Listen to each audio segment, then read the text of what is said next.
It's time to talk about June's Journey, a hidden object mystery game with a captivating detective story. When you're playing, you solve a mind-teasing mystery of the roaring 1920s while you dive into June's captivating quest to uncover a scandalous family secret and solve her sister's murder. It's mystery, it's danger, and it's romance, and you never know where the next chapter's gonna take you. If that wasn't fun enough, you get to customize your very own luxurious island estate. Seriously, I cannot stop playing. I am already on the 3rd chapter and I just started recently. Join me back in time in the glamorous 1920s. June needs your help, detective. Download June's Journey for free today on iOS and Android.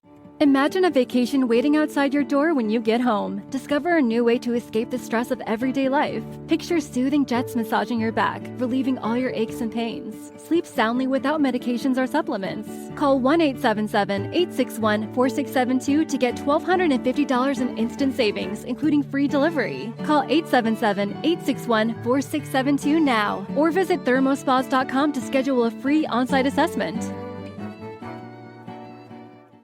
This podcast may discuss topics graphic in nature and possibly triggering to survivors. We value the safety and well-being of all of our listeners, so please practice personal discretion. Now, enjoy the show. Hey, I'm Paige. And I'm Natalie.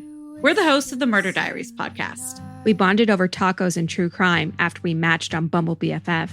You know, like any normal millennial using an app to meet new friends. Every Thursday, we upload a new episode. In each episode of the Murder Diaries, we tell true crime one story at a time. One week it's my turn. And the next week it's mine. Used to think it's in my head, but I'm walking with the dead. It's our first episode since launching the Patreon. As a reminder, if you become a Murder Diaries Patreon bestie, you're going to get one bonus episode on the first Monday of every month. You're going to get regular episodes one day early, so they'll release on Wednesdays, and you're going to get a shout out in an episode. We're going to go with our first set of shout outs right now. Thank you to our besties, Corinne, Andrea, Marnie, and Maggie. We can't wait to watch our Patreon grow, and we hope that you are enjoying the bonus episode. It's 8:20 p.m. on Monday, October 22nd, 2018. And for the first time in a long time, 21-year-old Lauren McCluskey is in good spirits. As the University of Utah senior walks through a campus parking lot, she calls her mom, Jill, who still lives in Lauren's childhood home 600 miles away in Pullman, Washington, with her dad and younger brother, Ryan. According to Jillian Friedman's article for the Deseret News, which, by the way, is the most comprehensive piece on Lauren's case, complete with in-depth interviews with both parents. Jill answers the phone from her basement gym. She's on the Stairmaster, while her husband, Lauren's dad, Matt, is nearby practicing yoga. Jill puts Lauren on speaker, and both Jill and Matt can hear from Lauren's lighthearted tone that she's happy, speaking in a, quote, lively and animated manner. Jill asks her daughter, "How are things going?" To which Lauren responds, "So good. I've got good news, Mom." Lauren's always been a stellar student, but recent events have affected her schoolwork, so she's ecstatic to report to her tenured college professor parents that she aced a quiz for her health communications class. She then mentions that there's a, quote, big assignment due at midnight for her online theater class, which is why she's heading straight to her apartment at that very minute to finish it. But overall, she feels good about it as well. The conversation winds down and Lauren prepares to end the call saying, "I love you, Mom." Just then, Lauren's no longer talking to Jill as she abruptly screams, "No, no, no, no, no, no." And then there's nothing but silence.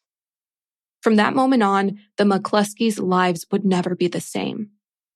But before I finish telling you what happened on that fateful night, I want to tell you about who Lauren was and what led to this moment. After all, her story started long before October 22nd, 2018. Lauren Jennifer McCluskey was exceptional on and off the track. She entered her first junior Olympic track event at just 8 years old, setting records in high jump, long jump, and the 400-meter run.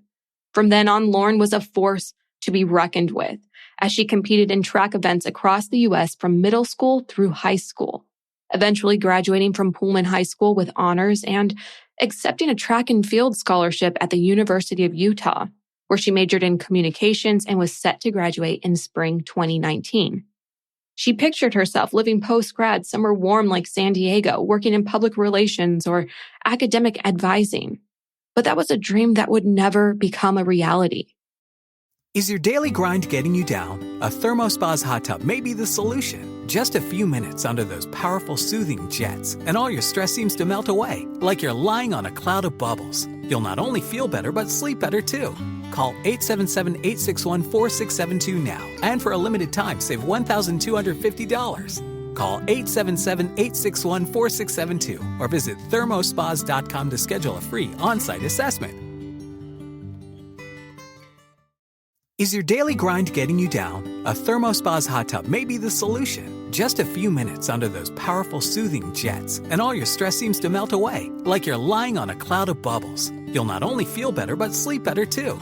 Call 877-861-4672 now, and for a limited time, save $1,250. Call 877-861-4672 or visit thermospas.com to schedule a free on-site assessment.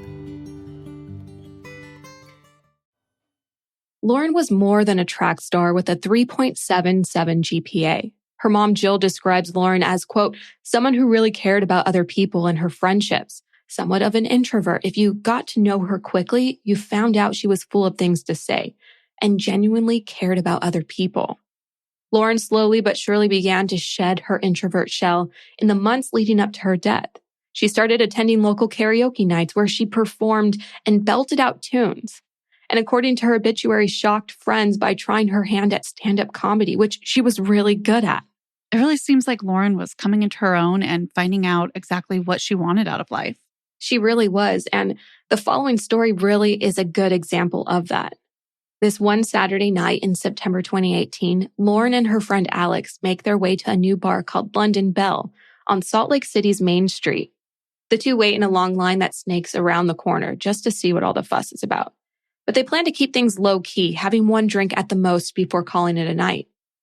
As they reach the front of the line, the two friends come face to face with Sean, the London Bell's bouncer with quote-unquote bulging biceps, as one resource puts it.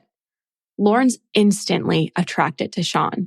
He's a tall, good-looking guy, but his energy is really what draws her to him. Jillian Friedman describes that first meeting in her article, writing, quote, there was something about him that caught Lauren's attention.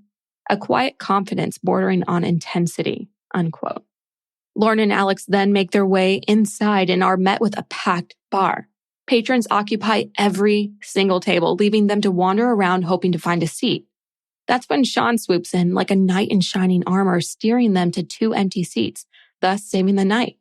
He returns every so often, checking on them, and it's clear he's interested in Lauren, who boldly gives Sean her number on a cocktail napkin when she heads home for the night. And this was one of those things that was completely out of character for Lauren, but she felt compelled to do it for the first time ever. She truly was coming out of her shell. And that's what made this night so exciting.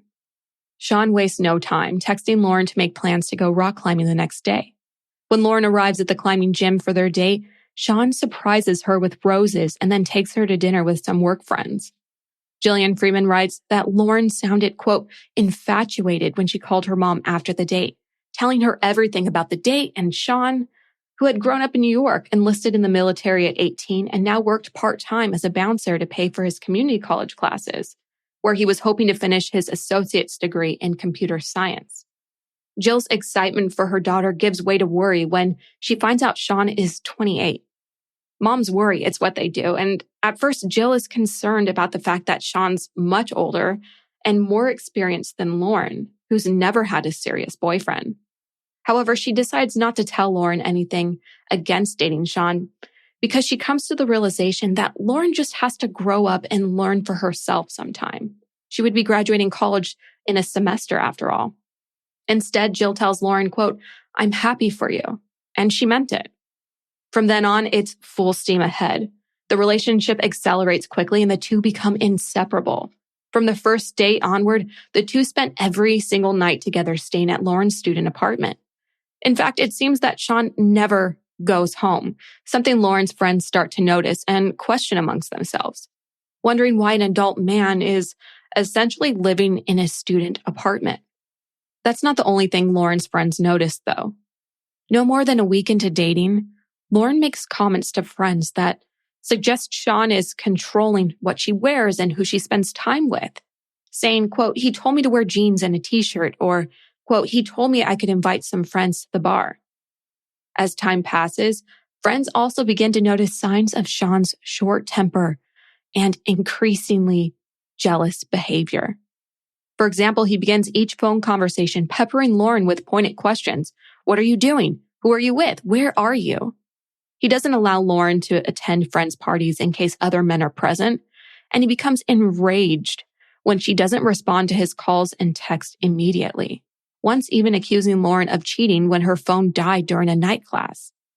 On top of all of that, Lauren's friends are worried about Sean's obsession with guns and the fact that he's pressuring her to buy one to, quote, "protect herself from the advances of other men," unquote, according to Jillian Friedman. Hearing all of this, I have to wonder, did her friends and family share these worries with her?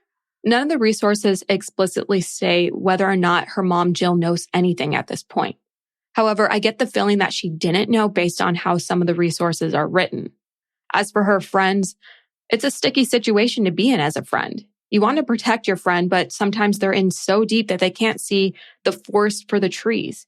And if they get mad and cut you off, then you can't be there for them. That seems to be the situation Alex finds herself in. She's worried about Lauren, but she's careful not to overstep, knowing how much influence Sean has over Lauren. Here's what she has to say in the Deseret News article about it. Quote, "I kind of hinted at it, that this wasn't normal, like the controlling stuff, but I didn't want to push it only because I knew he had a lot of control over her at that point. I knew that sometimes the guy would try to manipulate the girl and cut off communication with her friends. So that's why I didn't push it." Alex goes on to say that Lauren, quote, "was under his spell." But by the end of September, not even a month into dating, Lauren's withered before Alex's eyes. The emotional abuse and late nights from picking Sean up after his shift at the bar begin to take their toll on Lauren. According to Jillian's article about the case, Lauren, quote, "looked defeated, a fragment of the confident, bubbly woman she had once been. She's lost weight and appears exhausted with dark bags under her eyes." Things get so bad that Alex and two other friends alert University of Utah housing staff about the situation behind Lauren's back, telling the staff about Lauren's unhealthy relationship with Sean and how he spends countless nights in the university apartment. But nothing comes of it. Days pass, and it's now the first week of October. Lauren takes an impromptu trip to Pullman, Washington, wanting to get away from everything going on in Salt Lake City. While she's home, she does a deep dive on Sean and uncovers the disturbing truth about the man she referred to as her boyfriend for the last month. Turns out Sean lied about everything, his name, his age, and even his past. So if Sean's not really who he said he was, who is he? Sean is actually 37-year-old Melvin Rowland, a sex offender who spent 10 years in prison and at this point in our timeline is currently on parole, having been released shortly before Lauren met him. So my mind's going crazy right now. I can only imagine how Lauren felt. What did she do when she found all this out? As you can imagine, Lauren is sick to her stomach after finding out all of this information, especially the fact that Melvin solicited sex from a 13-year-old, which is the reason he spent 10 years in prison. She knows she has to end things once she returns to Salt Lake City, but she's also terrified about how Melvin will react to the news and concerned for her own safety. So when she finally returns to Salt Lake City on October 9th, she calls Alex for advice. Lauren desperately wants to end things with Melvin, but she's found herself in a tricky situation because Melvin still has her car. He used it while she was out of town. And if she ends things over the phone, he'll never return the car. And if they meet in person, he could turn violent. Alex suggests Lauren meet Melvin somewhere public, like a coffee shop. And that's the plan Lauren intends to follow until Melvin storms through her apartment door a minute after the call ends. It turns out throughout her phone call, Melvin had been hiding outside of her window, listening to her conversation with Alex. He berates Lauren, saying, "You shouldn't be talking to your friends about our relationship." In response to this, Lauren confronts Melvin about his lies, telling him their relationship is over and that he should leave immediately. But he refuses to accept Lauren's decision and instead stays the night, forcing himself on her sexually whenever she tries to get him to leave. And this happens multiple times throughout the night. The following morning, Melvin takes Lauren's car to run errands, and while he's gone, Lauren receives multiple text messages from unknown numbers claiming to be Melvin's friends. One text urges Lauren to, quote, go kill yourself. But Lauren's skeptical about the origin of these texts. According to the Deseret News article, the text, quote, seemed to have similar grammatical errors to those that Melvin used when texting her, giving her a hunch that it was Melvin himself sending these texts, not his friends, unquote. So the text may have been sent by other people's phones, but she felt Melvin was behind all of it. Okay, so what about the car though? Does she get it back? She does, and it's with the help of her mom, Jill, who she fills in on the situation shortly after everything happened. Jill gets in touch with campus dispatch and requests an escort to help Lauren retrieve her car from Melvin, telling campus police, quote, I'm worried he's dangerous. Campus police agree to help, and Lauren gets her car back. Unfortunately, this doesn't end Lauren's torment at Melvin's hands. In fact, it's far from over. She continues receiving frightening texts from the 37-year-old sex offender and his friends.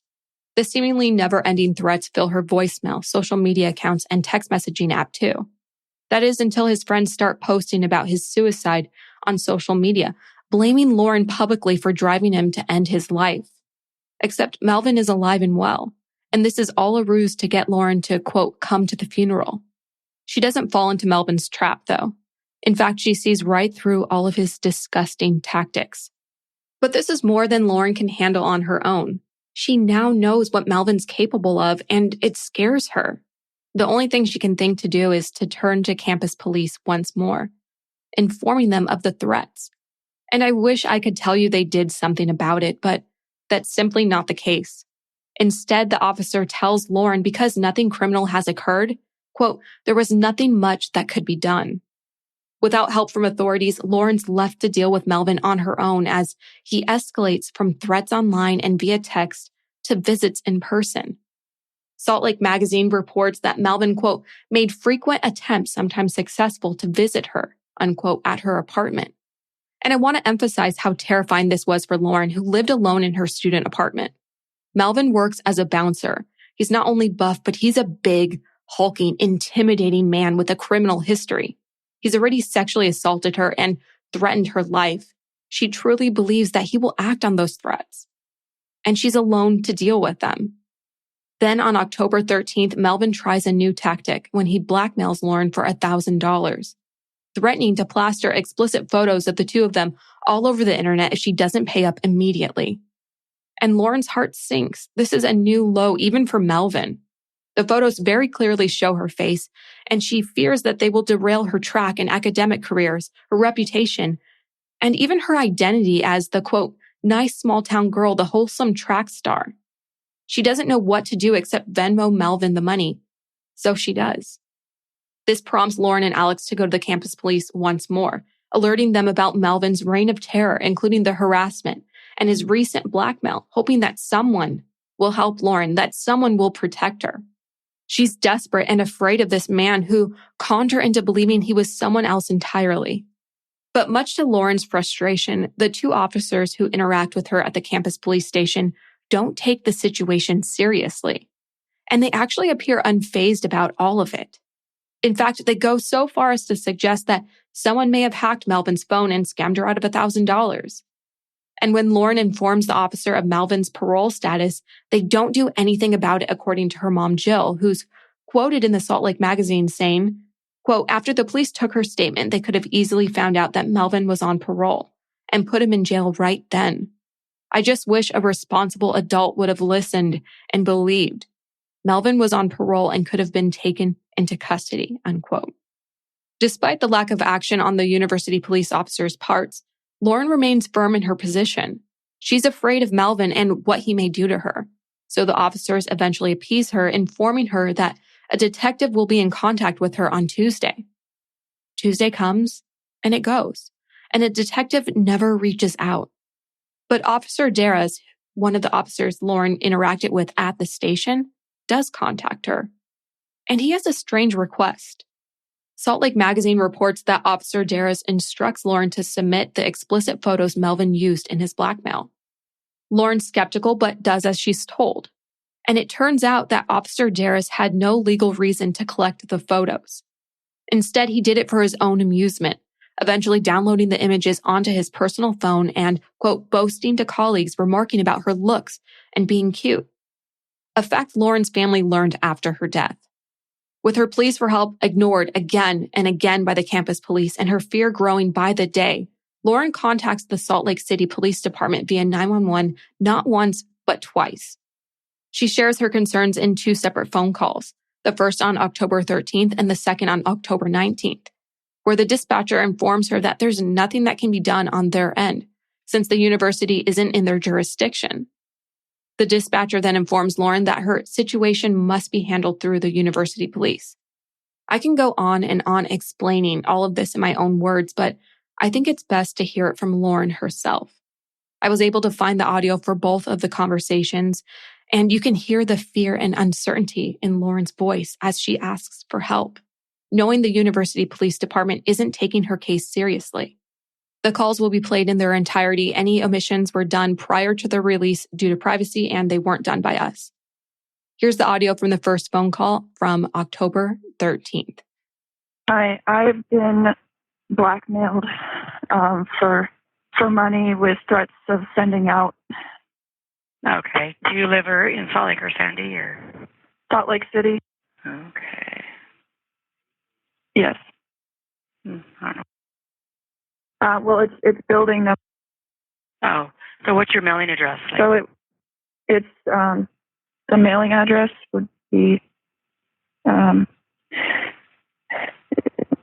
are you up on campus? I'm up on campus, but it's, I guess the. So you live on campus?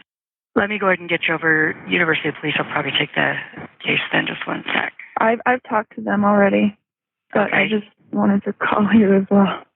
Because usually, if you've already reported it, usually we just take it where you live, and then that agency does a case. Because, like, if they make threats, the most likely they'll come is at your house or place.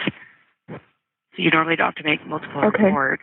Did they tell you to call us, or did they take a case and give you a case number? No, they didn't.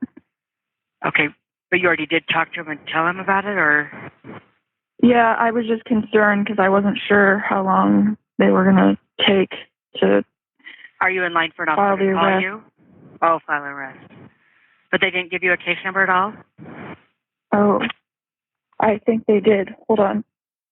Okay. Do you want to talk to them and see kind of more about what's going on with your case? I'm sorry, what was that? Do you want to talk to them to see what's going on with your case? Wait a minute. Just a second. I think this is... Yes, there's a case number. Okay, let me get you up to them so they can see what's going on with it. Just one moment. Okay. Thanks. I'll talk to them. University 911, what is your emergency? Yet City. She's got a case number pending. She's receiving additional blackmail threats to send out from her so far, but she does have a case number. She's on the line. Okay. Here's the audio for the second call from October 19th. Hi. Hi. I'm just, I'm worried because I've been working with the campus police at the U. And last Saturday I reported, and then and I haven't gotten an update. Okay. But someone contacted me today, someone who was harassed, and said that they know everything about the police. Okay. So you already spoke to the campus police. Did this happen on the University of Utah campus? Yes. Yes, and they haven't updated or done anything. So the case, it involves extortion. And those people are still reaching out to me. Okay. So have you notified the campus police about this? Yes, I have. Okay. And what prompted you to call Salt Lake City Police? Well, I thought it was weird that that there are people who know about the entire case, and the harassers seem to know about it more than me. And I'm concerned there might be an insider who's letting them know about the case. Okay. So with something, because I haven't gotten an update. Yeah. And it's been a week. Okay. With something like that, you would want to contact the campus police back and ask to speak to your detective. If you're concerned, you could ask to speak to a detective supervisor. Since it's another agency's area, the Salt Lake Police wouldn't be involved. Oh, okay. All right. And then make sure you tell them what you told me, that this is getting through to you from the suspects in your case. Okay, so the detective you said is who I should contact? Right. Call the dispatch back and then ask to speak to your detective. Okay. Sounds good. Thank you. All right. And then if anything happens, or if you see them when you're like out and about in Salt Lake City proper, not audit on University of Utah property, and for something like that, we'd be the best people to call. Does that make sense? Yes. Okay. Okay. Thanks. All right. Thank you. Bye. In the second call, I heard Lauren mention someone, I'm assuming Melvin, was contacting her and telling her that they knew everything about her case with the campus police. Can you talk a little bit more about that? What did she mean they know everything? And is it Melvin? Well, it turns out that Melvin had somehow become privy to that information. None of the resources go into how Melvin found out, but he used this information against her in the coming days in several attempts to lure her somewhere secluded, often posing as an officer. On the same day as the second 911 recording we just heard, Lauren emails Melvin's offender information and screenshots of his continued harassment to Detective Kayla Dalliff at the campus police. The detective calls Lauren, informing her that she'd be out of office for 4 days, until October 23rd, so she wouldn't be able to go through any of the evidence Lauren sent. However, she instructs Lauren to contact authorities if Melvin attempts to lure her somewhere again. And he does just that. It's no surprise that Melvin contacts Lauren once again on Monday, October 22nd. This time claiming to be the deputy chief of campus police, asking Lauren to go to the police station.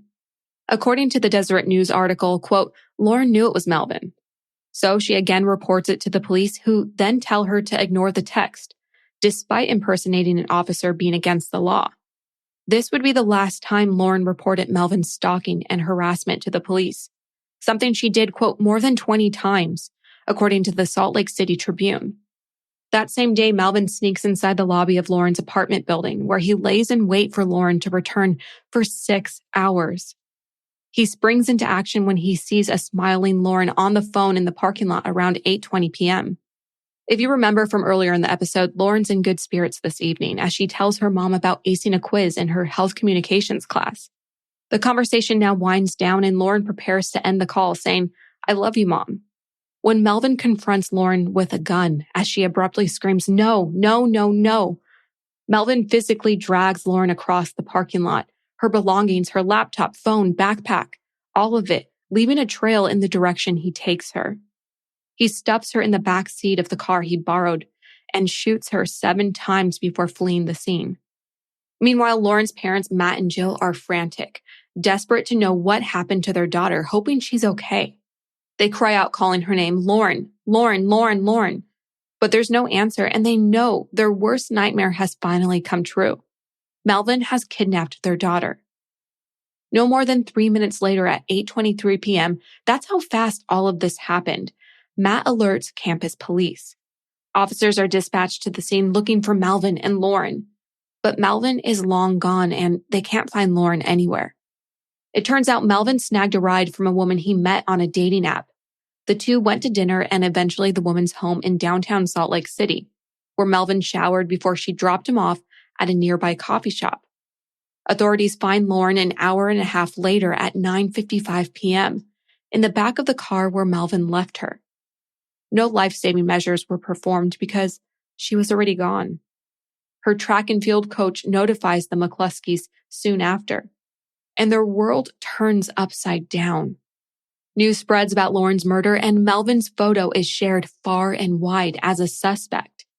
The woman who had dinner with Melvin recognizes his photo on the news and contacts police immediately.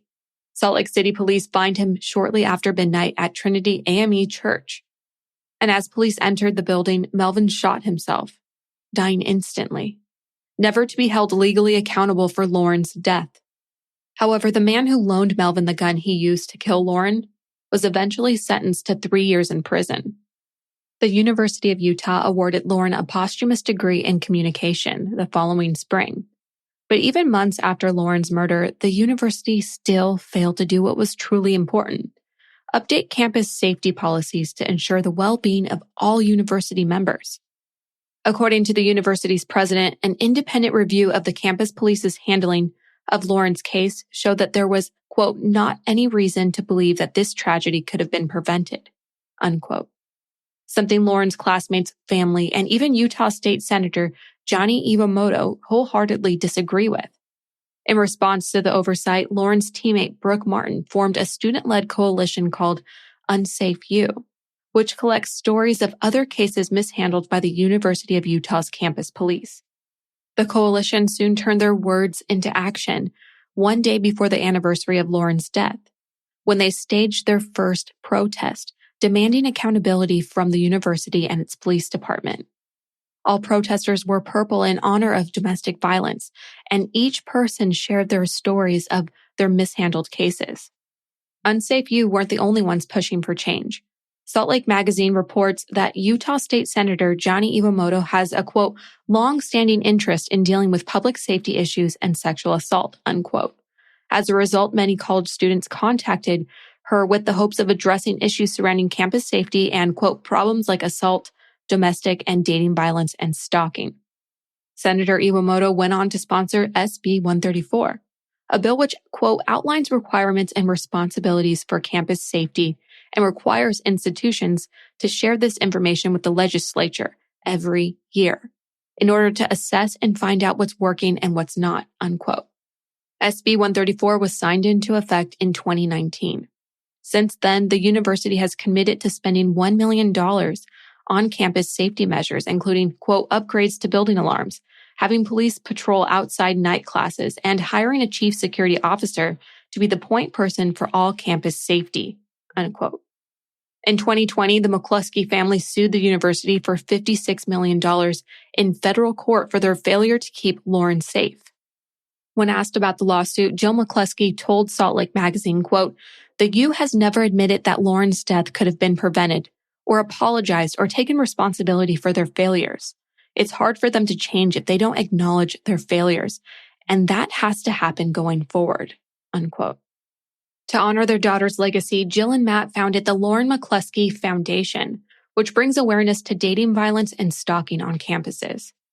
Their website lists their mission as the following.